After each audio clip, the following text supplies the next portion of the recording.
My name is Eric Stiles, and I am a residence hall rector at Notre Dame. A sacred place for me on our campus is my home, the home of the community that I serve and lead, Carroll Hall.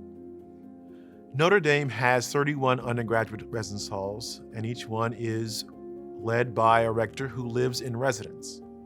The buildings themselves have personalities, and that's because they have histories. Not just the story of a rector or a particular graduating class, but the history of generations of communities that have called these buildings home for many years. In the case of Carroll Hall, over a century.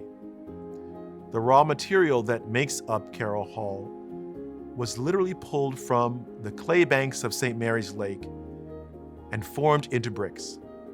St. Andre Bessette of the Congregation of Holy Cross was known to have stayed in Carroll when he visited his brothers who lived there. Our building is relatively secluded on the edge of campus with a marvelous view of the lake and the Golden Dome. It is a smaller community and the residents tend to be very tight-knit. In every hall, it's the hope that everyone is known by name, but in Carroll, it's expected.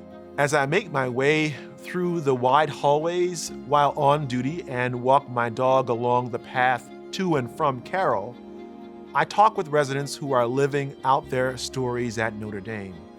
Each one of these stories is becoming a part of Carroll.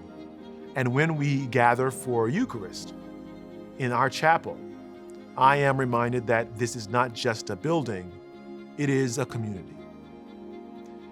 Carroll Hall reminds me that places are sacred because they are spaces for encounter, for belonging, for growth and challenge. Perhaps nowhere else on campus is this more true than in a residence hall. At Notre Dame, these buildings are the places where you are first invited to become the people that God desires you to be. They are our homes. In this season of Advent, we remember that the Word became flesh and made His home among us.